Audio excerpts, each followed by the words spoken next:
I'm so happy to see everyone. This is like a meeting of the Fine Food Club or something. It's wonderful to be with you. We all love food and we all love Paige. So it's wonderful to be here today with you and welcome to Table for Two. We're going to have a total lesson from beginning to end on squash, every kind of squash and how to use it. I know personally, I look at it in the store and think it's very pretty. I bring it home and about 4 months later, I give it to the chickens because I don't know how to prepare it. So I hope that I'm relieved of that stupidity with this hour-long presentation. We really want to thank Capital Federal who do support retroactive and also David and Sharon Katzman who support retroactive and keep our lights burning and our Zooms zooming. But particularly want to do a shout out to Weaver's Home Shop. What a gem that is here in this town, and a special gem, a kind gem to underwrite Paige's work with us. We're very happy to have them with us. So do go down and give them a big hug. And use that coupon. Get yourself something to make Thanksgiving work a little easier, or whatever it is you want to indulge in. So I'm going to let Paige get started. I would tell you about how wonderful she is and all of her training at the Cordon Bleu in London, but I think you're fans. I think you know everything about her. So I'll just be quiet and let Paige tell us about how to make wonderful squash quesadillas. Thanks, Laurel. Well, welcome Yeah. everyone. Thanks for coming this evening. And I'm going to start out, we're going to kind of focus on making a couple of different quesadillas, but I definitely want to start out with the squash because the squash is, as Laurel said, is so beautiful in the stores right now. I hope that during this first section, while I'm talking about the squash, if you have questions about specific squash or squash that you've seen, you don't know anything about, there's absolutely no way that I could purchase everything that's out there and bring it home to show you. But I grabbed some that I already had in my kitchen, and I picked up a few extras, and I just want to talk a little bit about them and how to use them and how a basic preparation method. So if you do have a question, just go ahead and unmute yourself and shout it out. I can't see the chat. Laurel and Kathleen can, so they can. If you don't want to shout it out, you can just type in your question too. So anyway, these are the winter squashes. The winter squashes are, some of them, they're related, of course, to the summer squashes, but these have all sat on the vine and their skins have developed and gotten hard and they have a developed seed cavity that is not edible. So all of that has to be taken care of before you can cook them. But I just want to talk a little bit about the variety. These are actually some of the more common ones you're going to see in the store. And the first one is here is everybody is familiar with butternut squash. And I think the great thing about butternut squash, it's got a small cavity, it's got lots of flesh in here. You can eat or not eat the skin of the butternut squash. It's relatively easy to cut and to deal with compared to some of the other squashes. And it has a nice sweet taste. So you get a lot of bang for your buck from this one. I think probably the fact that you can dice it and you can do things with it is the reason that it's pretty popular. Also, it stores well. It doesn't get soft as like some of the other ones do. Now this one here, it looks like a baby butternut squash, but it's actually something called a honey nut squash. And this is a fairly new variety. It was developed out east in conjunction with a chef who works very closely with the gardens and the land. Dan, and I can't remember his name off the top of my head.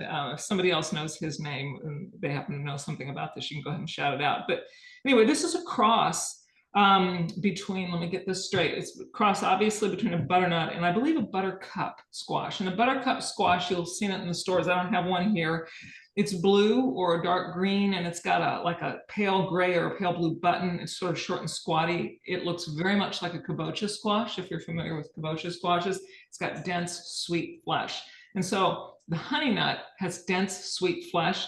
But I think what the chef who helped to develop this really prized about it is this like squash for one or squash for two if it's a little bit bigger, which is nice because sometimes you get, because this is table for two and I'm cooking in a household of one, you'll notice I have all nice small squashes. I look for small squashes when I go to the store because I don't want something that's huge, that although you can store them in the refrigerator once you've cut into them and they'll keep for a while.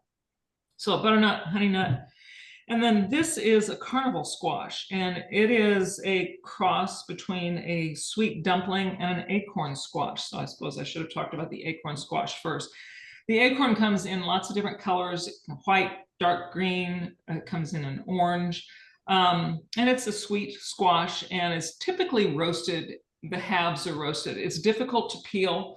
And so you probably would not peel it and dice it. You would either open it up like we're going to do. In fact, this is probably the one I'll cut open. You cut it open and you would roast the halves and then either serve them stuffed or scoop out the flesh and smash it into a puree, which is what we're going to be doing this evening.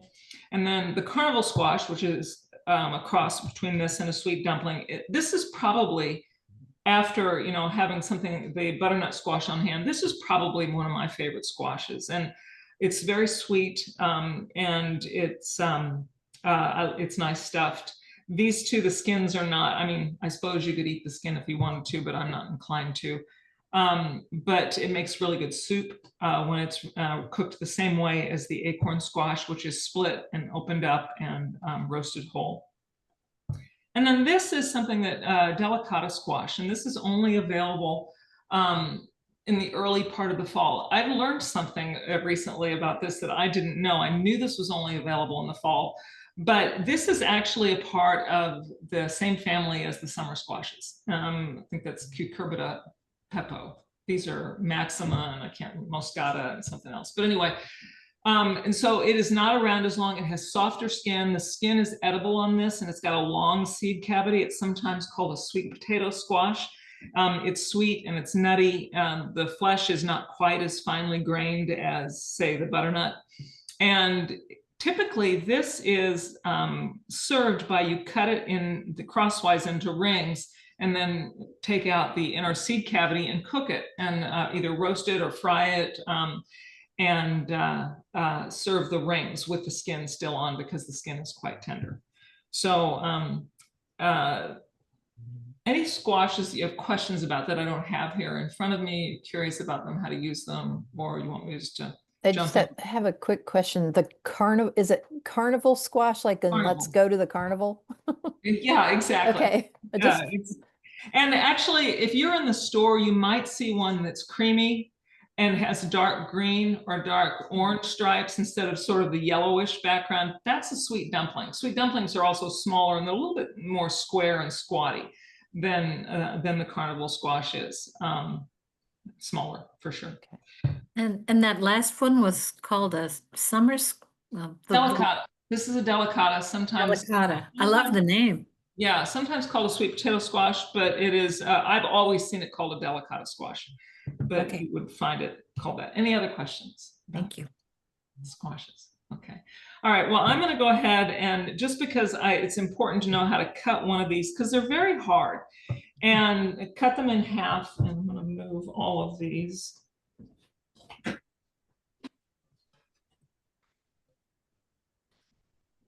So the thing that you want to be very careful of, you need a sharp knife, and these are all, they want to roll around the cutting board, and you could stab yourself or cut your hand open or something like that. And so you always want to take sort of the heel of your knife and get it as stable as you can, and then just kind of whack into it so that you're burying your knife in it, and so it's not rolling around. And then take a towel and cover the tip end, because if you press on this without something, there's a possibility that you could slip off, and then you would cut your hand. You don't want to cut your hand. And then just kind of bang it against the cutting board and open it up. And sometimes it will go straight through and you'll run into the cork-like stem, but it doesn't matter if that stays on or not. And these can be roasted whole. If you were serving this and wanting to stuff it, you would aim for getting it more evenly cut, which I didn't do, obviously. Okay, you just want to take a spoon and scoop out the seed cavity.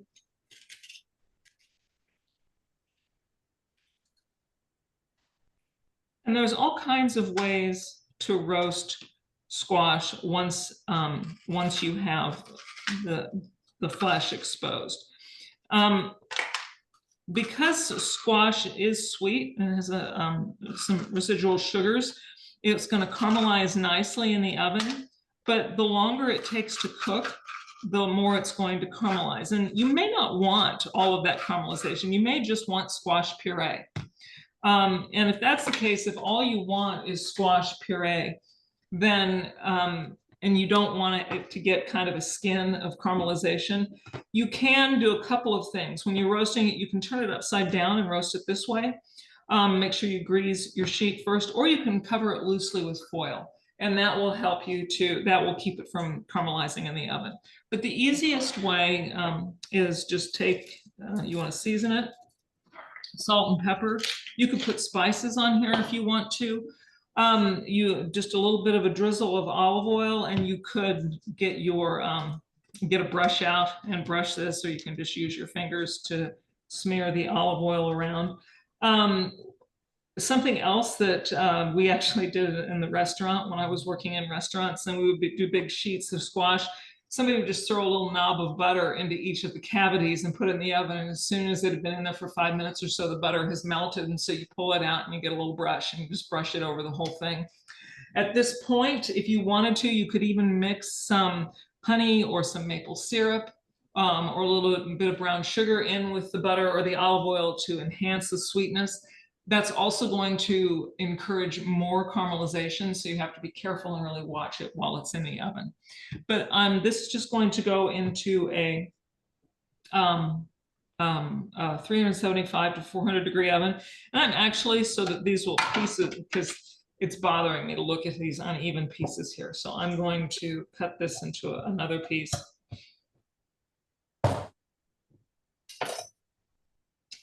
So that I've got pieces that'll look a little bit more the same size here. And this could be served as a side dish, just the squash, particularly if you just put some honey or some maple syrup on it. You could also stuff the squash cavities with a wild rice pilaf, plain rice pilaf, some other kind of delicious grain. Quinoa makes a great stuffing for squash. So lots of things. If you were going to stuff the squash with something, you always want to cook it first. This is sort of the cardinal rule of stuffing vegetables, whether you're stuffing peppers or anything. I'm sorry, what? Okay, so just shut the thermostat off? Yeah, I have boiler turned off too. I think Oh, they're okay. having a I think combo. that's a mistake on. I think you're right. Anyway, so the Board. you always want to cook the squash first. We'll just let Lewis take a look at it, if that's okay with you. Before. Maybe Hopefully he's still there. I Here, mute. freak Yep. every time I, Trying to find who's not muted. Okay, Yeah, I'm all right, I'll wait. I'm looking too. Got it? Okay. I think so. Okay, so anyway, you want to anything you're stuffing, you always want to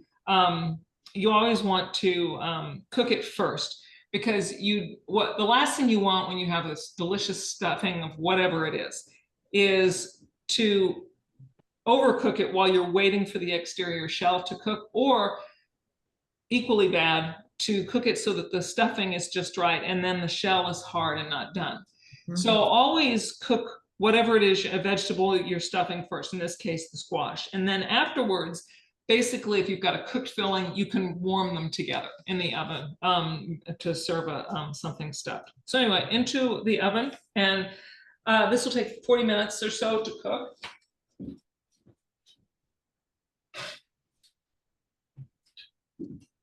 And then at the end of class, I should have time, that should be done in time, but if not, this is the flesh of a carnival squash, and that I roasted, and I didn't put any sugar. This was just salt, pepper, and olive oil. And you can see I could put this through a food mill or put it through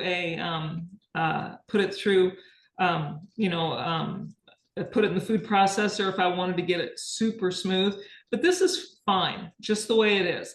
And at this point, you can season this up. If you in the fall, if you want to, you can roast lots of squashes. And this is actually works really great for a small household. You can roast squash and use what you want, and then just divide the puree up and put the puree in the freezer. And then you can make soup for one or something in the middle of the winter, or you can make the quesadilla like we're going to do today. Or you can put it in pasta sauce. There's all kinds of things that you can do with this squash puree when before, after it's been in the freezer. It's not, at that point, it will have completely lost its texture, and so you can use it for desserts even. You can use it for all kinds of things. And I did quickly want to show you, you can also dice up squash and roast it like any other vegetable. And I have some here that I'm going to be using a little bit later. But this is just butternut squash, I think. I did. I'm sorry. I've been doing a lot of cooking this month. Yes, this is butternut squash that I put inside of a strudel with some caramelized pears and prosciutto. So there are, and this is leftover. This was the leftover. And so this is actually, you can't control the size of your squash. And I only needed a certain amount of squash for this thing that I was doing. But I went ahead and diced up and roasted the whole thing. You have a choice at that point. You can, cut the squash and cover it up and put part of it in the fridge, or you can just roast the whole thing, and then you have a little something something to put into something else later, whether it's pasta or quiche or frittata or something like that. So anyway, any questions about the squash? I'm going to go ahead and move on to, we talked about making a little salsa or a salad to go with the quesadilla. So I'm going to move on to that, but I'd like to field any questions about squash first. So when you put the squash in the oven for 40 minutes, is there anything you need to do in the interim? Like, do you turn it or? Definitely check it. Okay. Thank you for asking that, because that's something I do without even thinking. Anytime that I put a vegetable in the oven to roast, at the halfway mark, I always take a peek to see what's going on. If I've got a pan full of diced roasted vegetables or chunks, I get in there at that point to turn it over. But for this, you want to, number one, at about, I would say 20-25 minute point, you want to look at it and poke it, with a tip of a knife or something, so you'll know how it's progressing in terms of getting done. And also, if it's starting to brown really quickly and more than you want, you can then sort of lay a piece of foil over the top and let it continue to cook. The other bonus of putting a piece of foil over the squash is that you're at that point also going to be creating some steam, which will encourage the squash to cook more quickly. Okay. Okay, so I'm going to move on to the. So I wanted to talk a little bit, actually, I'm going to wait on this just a second, because I wanted to make something for you. This is not part of the handout, but you'll notice in the chat I have included a link, and that link is to a recipe for a salad on my blog, and I linked to that for two reasons. One, the corn and black bean relish or salsa or salad, whatever you want to call it, that I'm going to be making to serve with the quesadilla is really great with it. But I'm actually just as likely, if not more likely, during the wintertime, particularly if I'm putting squash or something in a quesadilla, to make a quick little, just a fluff of greens with a pear or an apple or something like that, sliced up, a little bit sliced up and added and tossed in there with it. And the vinaigrette that's on the salad that's in that link is a really great all-purpose vinaigrette for the kinds of things you might be eating in the fall. It would be good in a salad that had chunks of roasted squash in it. It's wonderful with the grapes that are in that salad. It's good with apples. It's good with pears. It's got honey in the vinaigrette. You could also make it with maple syrup if you wanted to. And on top, in that salad, I've told you in the recipe for the black bean and corn salsa that you can put just plain old toasted pepitas on the salad. You can also make these really delicious kind of candied or caramelized pepitas. And so I wanted to show you how to make those. All right, if I can get my. Okay, and quickly, Paige, there was a question. Okay. How long does squash last in the freezer? Oh, I always hate when people ask me those questions. Because sorry, I'm gassing myself here. Hold on just a second. There we go. I put a date on things. I think if you go out and you look on the internet, most people are going to say, 6 months, and 6 months will get you through the winter. I've kept things for longer than that. And to me, the freezer is safe. I don't worry about it unless I have a freezer that's not keeping a cold temperature, unless I have a freezer that is doing lots of fluctuating. If that's the case, you probably want to you're going to be able to tell by looking at it. It will have ice crystals, but as long as you have wrapped it well, tightly, or double wrapped it. So for squash like this, I might put it in a little tiny Ziploc and pushed the air out and rolled it up, and then stuck several of those into a large Ziploc bag. There are all kinds of different ways to wrap things, ice cube trays, but basically you want to get something so there's not a lot of air and not a lot of moisture getting to it, because if there's a lot of air and moisture getting to something, it will degrade more quickly. But if it's well wrapped and you don't visibly see a lot of ice crystals or something, easily 6 months you can keep something. So these pepitas, these are something I like to have on hand in the wintertime. They're good on grain pilafs, they're good in salads, and they're just they're a nice little snack too. So anyway, I wanted to show how to make this. So I've got some butter melting, and I have some pepitas, which are green pumpkin seeds, and we're going to cook those until they start to snap and pop and toast. And you could do just this with a big pinch of salt if you just wanted to have some pumpkin seeds that were just toasted without anything on it. But these I'm gonna candy, and so I've got some sugar and the salt and a little bit of cayenne, and I'm just gonna toss this over it, and we're gonna let that melt and cook while this begins to kind of pop and sizzle. And you can tell when these are getting done because they start to puff a little bit and they start to get a little bit of color. And then ready to receive them, I have a sheet pan that I have sprayed with pan spray. And the reason for that is because it's going to be very sticky when it comes out of there. And if it goes onto an oily tray, that allows you to kind of separate all of them, so you can get nice little distinct candied seeds. And also, I thought this was a really kind of a great addition to a class on squash. Obviously, these are the internal seeds of the little white. When you open up a squash, they've got the white seed you're looking at. Well, this is what's inside that. And I also have a little bit of maple syrup here, and you can make these with maple syrup or honey. So while that's getting going, and it always takes a little bit to get going. And then once it gets going, it goes very, very quickly. But now I'm going to move back to the salsa, and I'll switch back and forth to this when it gets closer. So the salsa, I have corn and I have black beans, and the black beans are just canned black beans. And they are, the corn is actually, you can still get fresh corn in the grocery store. And so the corn is just corn that I've roasted in the oven in the husk for 15 to 20 minutes at 375. And then you let it cool, you peel it, and you cut it off. You could use frozen corn for something like this. You could probably also use canned corn. But I admit, I don't remember the last time I bought a can of corn. I don't keep very many canned vegetables in my house. I keep canned beans in my house, and I keep canned tomatoes and canned pumpkin. And I think that's Paige, if we use frozen corn, do we need to cook it? You don't have to. You could just thaw it. If you wanted to saute it a little bit, that would be fine too. I think that when I freeze my own corn, I cook it before I put it in the freezer. I roast it and I cut it from the cob, and then I freeze it.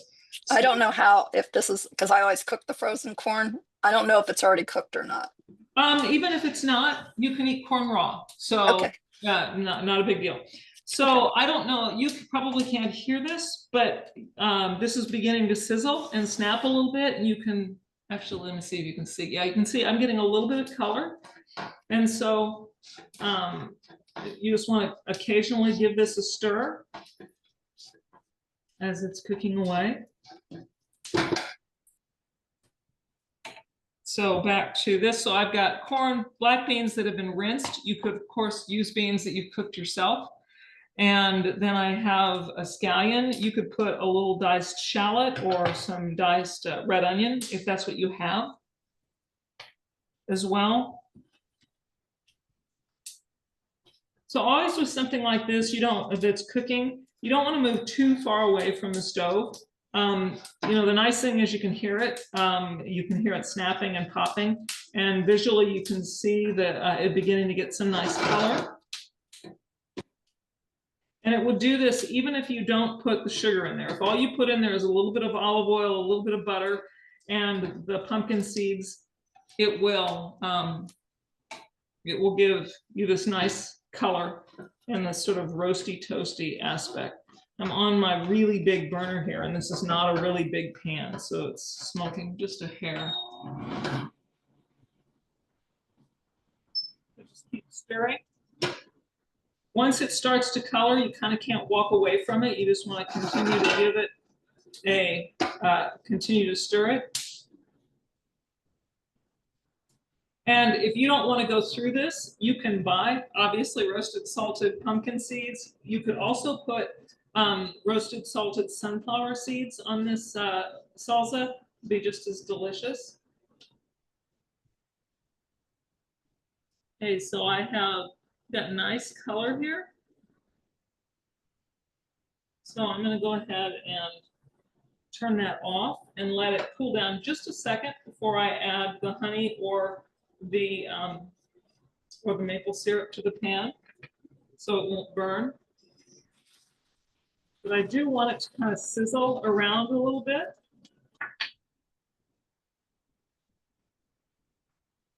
As soon as it's done that, just spread it on the tray and let it cool. And like I said, I always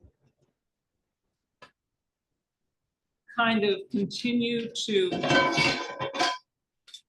stir this so that because as it cools, it's going to want to form little clumps. And if you want it in clumps, that's great.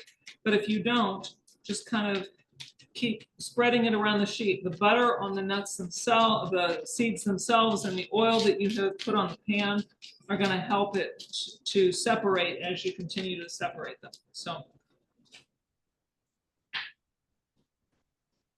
and I'll go back to that occasionally as I don't know if you can tell by the way this is acting that they'd like to stick together. And actually what I do as it gets colder and if I'm able to touch it, I just use my fingers to make sure that it's nice and separated. But you have to wait for it to cool to do that. And then they're all,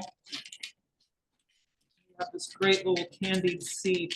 This is really good. Somebody had mentioned, I think it might have been Kathleen, you had made squash soup this last week. This is fantastic on top of squash soup. You can add spices to this if you like. You could add a little ground fennel seed or some ground paprika or cumin,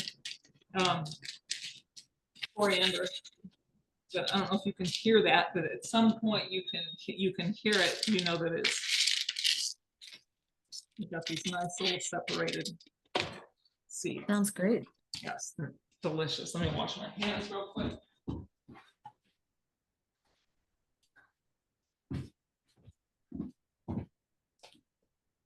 Okay, so I've got the scallion. I want to put, and you know, as I mentioned, you can use red onion or shallot in here if you want. One of the reasons, though, that I like to put a little bit of scallion in a relish like this is I love the green.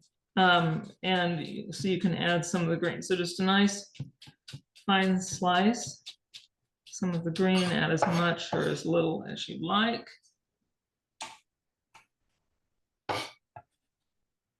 And then a great trick for adding just a little bit of garlic, whether you're, this is really something that's nice for if you're in a small household. And you know, sometimes you've got those little inner cloves of garlic that are nice and small, but just take your clove and you can grate in as much as you want with a microplaner. So it comes on the other side, slide it right off and Wonderful. use as much, and it's very fine that way. You don't end up, you're not biting into large chunks of garlic. And I'm going to put a little bit of parsley or cilantro if you happen to have some, just a nice fine slice of a little bit. But because you have the nice green of the scallion, this isn't all that necessary. I'm not a huge fan of raw bell peppers, but if you like bell pepper, a nice fine mince of some red bell pepper would be really nice in a salad like this. I'm gonna give it a little bit of salt, some pepper. You could also use cayenne. If you want some heat, you could put some jalapeno or something spicier. I've got some cumin, coriander would be nice in there too. And I'm putting in a little bit of sherry vinegar. And the amounts on your recipe are completely to taste. You know, you might want something that's a little bit more spicy. You might want something that's more tangy. If you're using lemon juice or lime juice instead of the sherry vinegar, use twice as much. Lime and lemon juice are not nearly as acidic as vinegar, and so I always just to sort of as a rule of thumb, double those if I'm replacing vinegar, and then drizzle in some olive oil to finish, and you have a nice little relish to go with your quesadilla. And you know, you don't have to, relishes don't have to have tomatoes. I know that salsas typically do have tomatoes. I don't particularly like the tomato with the squash. It's just a flavor combination that I'm not a fan of. But if you like that combination, then by all means, you could add a few little diced tomatoes. You could add some halved or quartered cherry tomatoes to this. But I think that this is tangy and it's got texture. It provides some nice counterpoint to the quesadilla. And I also would serve it with a little bit of sour cream. Something that I also like to do as we move into this time of year, I start thinking about Thanksgiving and the Thanksgiving leftovers that are going to be around, or even the leftovers that are around all the time. But at Thanksgiving, you'll have cranberry relish or cranberry sauce. I love quesadillas after Thanksgiving with cranberry sauce instead of a salad, just as my garnish or my side. Whatever you like, but something like this is fresh and it's nice. And if you want to think about, maybe there are ways that you could expand this to go with other things. I should have looked this link up for you too, but there's a recipe on my blog for sweet potato pancakes. And the sweet potato pancakes have a corn and a black bean and a little diced roasted sweet potato kind of relish that is served with the pancakes. So I think that squash and sweet potatoes are really fantastic with corn and black beans, which is sort of why I thought of this particular combination. Any questions about this? Variations or? No, you guys are all really quiet. Yeah. Been a little chatting going on in the box, but Yeah. Oh, okay. we're fine. We're fine. We're with you. Okay. I'm gonna check on the squash, see how it's doing. So this has been in there about 20 minutes. And it's kind of sizzling a little bit, but it's, the thinner pieces are getting nice and soft, but it's got a good 20 minutes or more to go. Because this is not good al dente. I mean, I suppose you could eat it al dente if you wanted to, but this should be soft and creamy when it's done.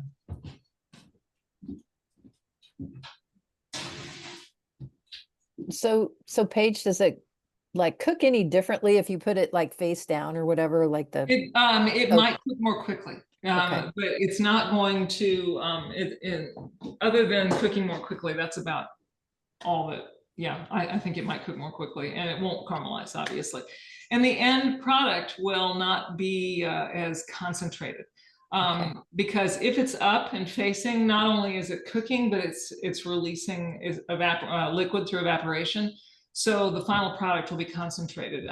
There is a post on my blog about roasting sugar pumpkins for making pies or baked goods.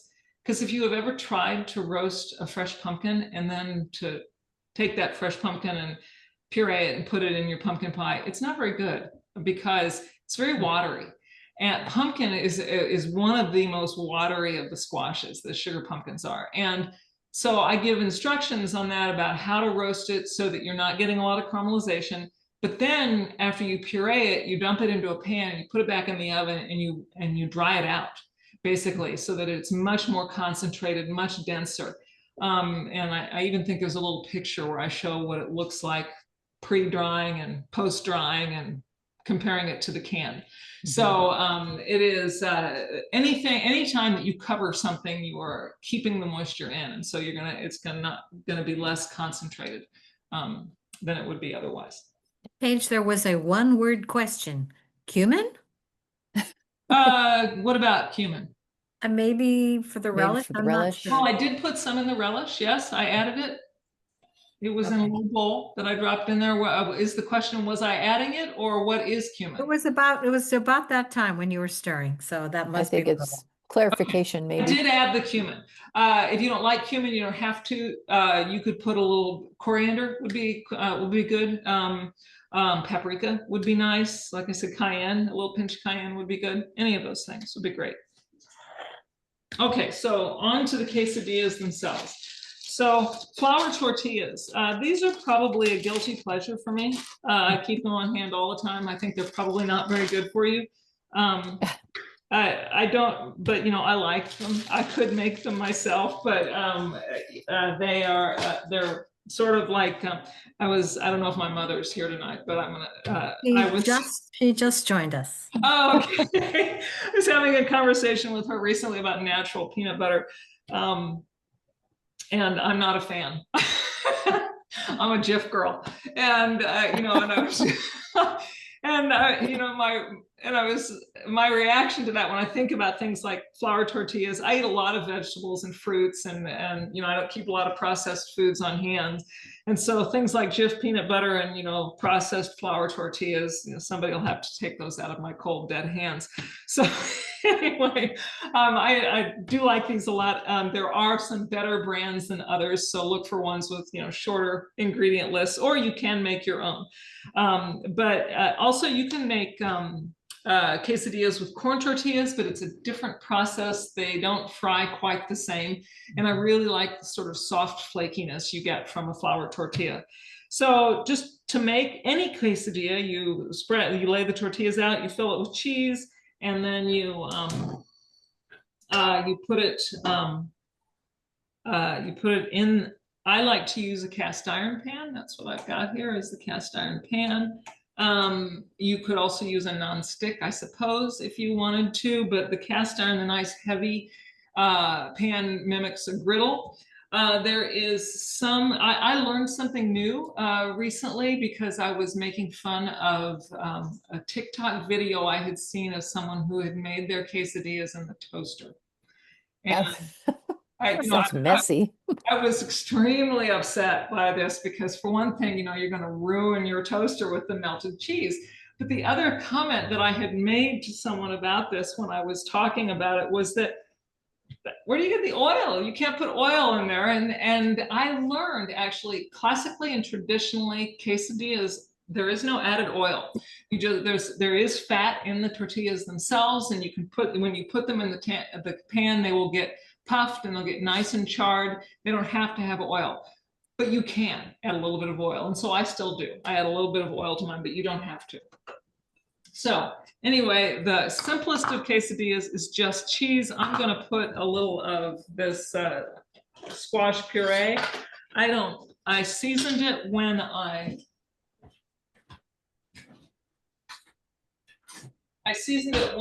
cooked it, but I'm going to go ahead and taste it now to make sure that it's got some seasoning. Oh, that is so good. That's the carnival squash. That is so sweet. If you have never cooked a carnival squash, it is really delicious. I didn't add any sugar to this. So you can see that it's a coarse puree. I don't want it to be too thick, but you can make this as thick. This is I think that I measured out about a 1/3 cup. And this is an 8-inch tortilla. And just spread that out to the edge as much or as little as you like. Cheese for a quesadilla, you want something that melts.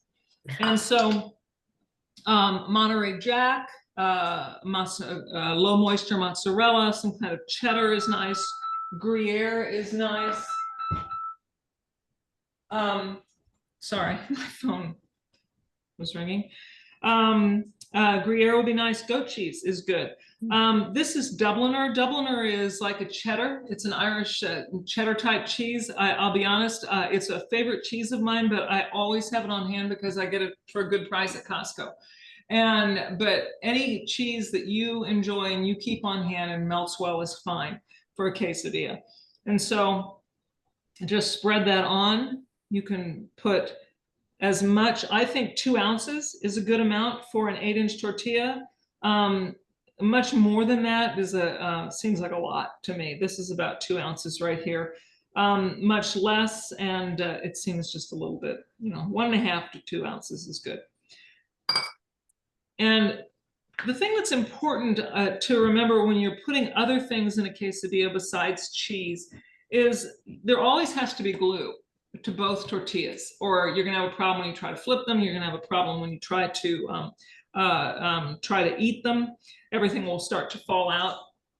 And because I've got the puree in this filling will act as a glue as well. But if you don't have a puree, if you have something, and I'm going to show you something like that in a bit, but then you're not, then make sure that you leave sort of spots with the filling so that cheese can fall through, or put a layer of cheese down and then the filling and then another layer of cheese so that you have, you've got a way to always have it stick. So I'm just going to put just a little bit of olive oil. You don't want a lot of olive oil. And I have this sort of on moderately high heat, a little bit of smoke coming off. And then I always like to put it in there and kind of move it around so that it's not stuck. And it should sizzle nicely when it goes in there. If there's no oil, it's not going to sizzle, but you want a nice hot pan. The goal here is to get the cheese to melt before it's too brown. You don't want it to get too brown and charred before the cheese starts to melt. And so I always kind of take a peek to see what's going on. It's getting a little bit of color. And so I've got that right about where I want it. And this one I'm going to serve with the relish that I just made. And just wait for that to get some nice color. And then I'm going to add a little bit more oil when I flip it over. Although again, you don't have to, because actually this is, unless you added too much oil, it's going to absorb it. So I've got some nice Pretty color. Yeah. Add just a hair more. And then let that finish. And you can tell if it separates that it's not it's not melting. If the cheese is not as melted as you would like, but it's gotten the kind of crispness and the color that you would like, then just turn the heat off and let it sit in the pan for just a second and continue to cook. And then I want to show you, after that's done, another option for leftover squash. Because let's be honest, I do not roast squash just to make quesadillas. To me, quesadillas are lunch or game food or something that I, when I have leftovers. Then so leftover squash puree, leftover roasted or diced squash of some kind. So this is, I don't know if you can tell, but it's sticking nicely together. The cheese is nice and melted, and that's what we want. beautiful. So turn this off.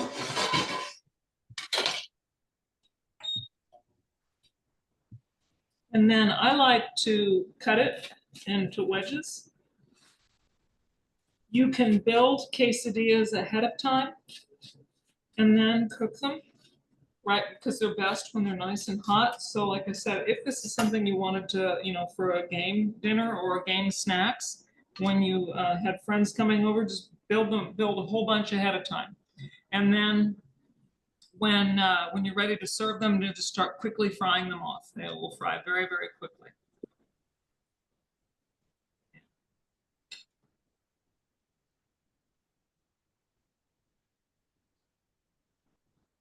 I'm going to go with it. So a nice little salad. By the way, I made half of the recipe, so this is essentially for one. And then I want to serve this with a little bit of sour cream, or yogurt would be fine too. And that's a really, if you have, so this is the kind of thing that if you have the leftover squash, this is a really quick, nice lunch or dinner after a long day at work. If you have corn and black beans on hand, great. If not, slice an apple, toss it with some vinaigrette and a few greens, and you can quickly have a nice, hot, I think, sort of comfort food meal. Oh, and I forgot to put, I went to the trouble to make my little candied pepitas, and I forgot to sprinkle them on. Because that really adds a lot to that salad, the less little sweet crunch. So I'll put that up so Nice. you can see Yum. that. If you wanted to, you could also sprinkle. I always like to put a little bit of color on top of my my sour cream, just because I can help myself.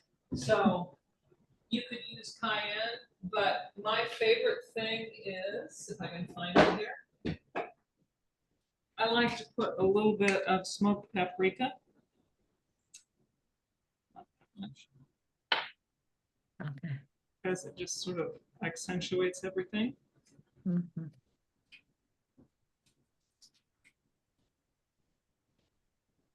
And then I wanted to show you one other option of another idea of a quesadilla for this. And because I also wanted to show you another way of building that I think is kind of good to know. So I showed you earlier this roasted squash, and this could go into a quesadilla. And so I wanted to show you, instead of building it around and then flipping it over, suppose you've got lots of chunky things that you want to put into a quesadilla, which might, for one thing, you might, let's say you want it to be more substantial. You want to have more stuff in the quesadilla than having something on the side. So one way to do that is to make it so you fold your quesadillas this way. And then you have a crease that holds everything in. So I'm going to put some of the squash down. I have no idea how much squash is here. I'm just kind of, it's just a little bit of leftover, and then just kind of spread it around with a fork. And again, and as I mentioned earlier, when I do this, I'm kind of leaving little gaps so that when I put the cheese down, it will go all the way through.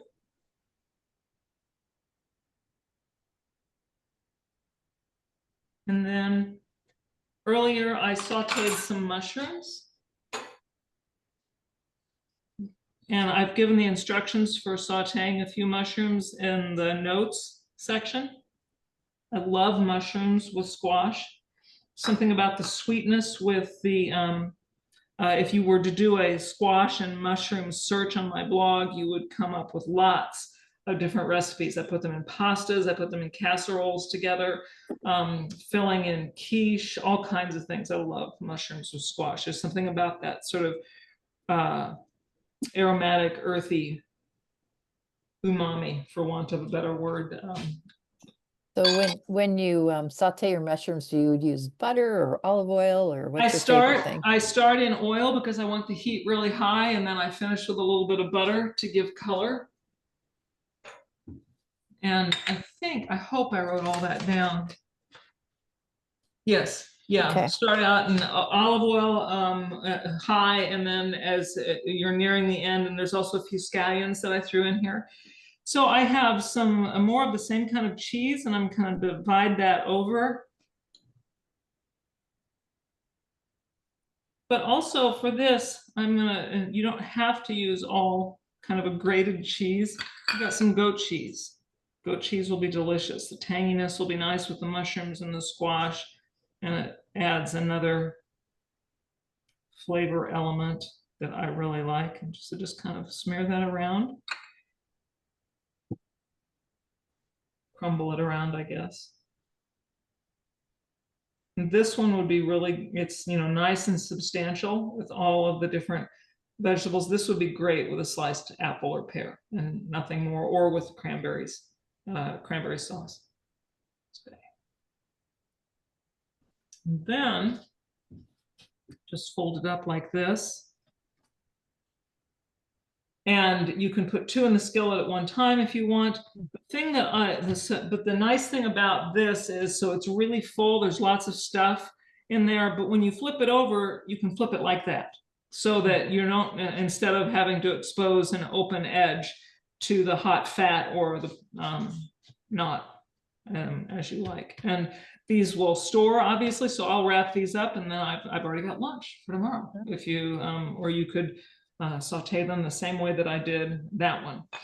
So are there any questions while I grab the squash to see how it's doing? So when you store those, like, and you wrap them up, can you put them in the freezer or you just leave them in the fridge? I would Or just put these in the fridge, and I would not keep these for more than a day or so. Okay. So I would keep all the components for longer than that. I don't think I would freeze the mushrooms. Mushrooms might get kind of slimy in the freezer, but the Yeah. squash can be frozen.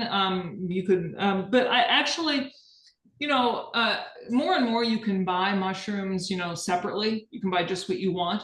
But if you were at the store and you got one of the 8-ounce packages and you've used, 4 ounces in your pasta or something for dinner, and then you've got this other left and they're going to start to decay a little bit, well, they'll last longer sauteed. So you could then saute what's left of those mushrooms, put them in a Tupperware and put them in the fridge, and then sometime in the next 4 or 5 days, make a quesadilla or something else with those mushrooms, rather than letting them just, go into the compost pile, which is what would happen if they were just left in their raw state for that length of time. You mentioned smoked paprika. Was it for the quesadilla or for the salad? I just sprinkle. You could actually put it in the quesadilla; it would be delicious. Okay. But I just sprinkle it over the sour cream because I like the look of it, the taste of it. Thank you. Yeah. This looks Okay, nice. so here is, you can see I'm getting some color on the edges of the squash. And I would like this to be a little bit more cooked, but it's nice and tender. This could be eaten as a side dish right now, but if you want to scoop it out and puree it, I would let it cook for a little bit longer. If you are going to turn this into a puree, we're nearing the end here, and I'm going to let this cook some more. But what you would do is you'd let this cool down, and then you just pick up a piece and hold it by the underneath by the skin, and take a spoon and just scrape the interior out into a bowl and discard the skins. So these have been in for, I'd say 25, 30, 35 minutes, 35 minutes. Yeah, just how long this has been in. So what I would do to put these away is,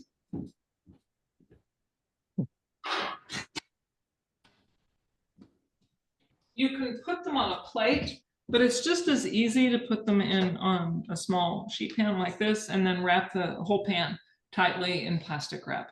Yeah. So can you cook those in the oven as opposed to a skillet? I suppose that you could if you were, in fact, I'm certain that I have been places where that's been done. The difference is I would definitely brush them with oil if I did that. But think of it as the difference between if you're like roasting potatoes, diced potatoes in the oven, you toss them in olive oil, you put them in the oven, and they get caramelized on the outside. And then think about what a potato is like when you get a nice hot saute pan with the oil in the pan, and then you saute them. The exterior of those potatoes gets a crispiness that is like almost akin to a French fry, not quite. The crispiness that you would get from deep frying is even more. And so it's like different stages of crispiness and the way that the food is interacting with the fat. If it's against a really hot surface, it's going to have an entirely different crispness and a different mouthfeel than it will have if it's done in the oven. The other thing you risk by doing it in the oven is the tortilla itself kind of drying out and curling a little bit. So because it is so easy just to drop these onto a griddle or a hot cast iron pan, I think that that would always be my preference. For people that are worried about adding more fat or more oil, the fact that you can do these in a hot saute pan without any added oil is probably another good reason not to do it in the oven. Although I would rather have somebody do it in the oven than the toaster. So Agree with that. Very true. And things you see on TikTok. Are there any other questions about, other things to put this time of year in a quesadilla? Sweet potato, obviously, is, I make for my Thanksgiving dinner, I make a sweet potato carrot puree. I have put that in a quesadilla with cheese. Also, caramelized onions added to this mix, or they add a sweet savoriness. It's a really good addition. You could chop up some of your turkey and tuck it in there with some of the sweet potatoes and sort of have a leftover turkey quesadilla. That would be good too. And that would be excellent with the cranberries. There's 2 comments here. One was, I would never have thought of combining squash with cheese or even mushrooms. I'm going to have to try it. I like the idea of how you prepare the pitas. Thank you so much. And the next one is, I'm going the sweet potato route tonight. I'm excited to try it.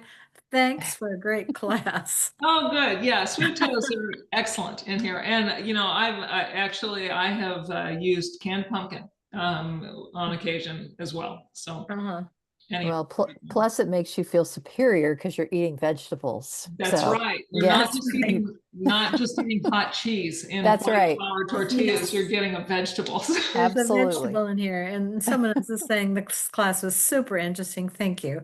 And we all thank you so much, Paige. It was wonderful. Thank you. Well, thank you all for coming. I think we're going to put another one in January, I believe, but we're talking about it.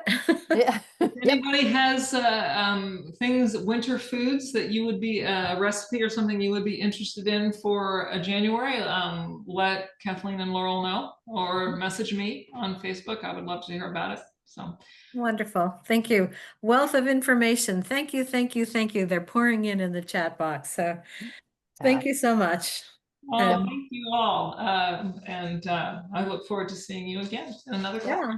I wish I was there for dinner. Yeah, we'll follow up with the video and maybe even Yes. another coupon from Weavers. So Right. because if you didn't get the first one, so Right. And we'll get that recipe out to you if you didn't pick it up. So thank you so much, everybody. Thanks for coming. All right. Thank you. Here. Good night. Good night, everyone. Bye. Thank you.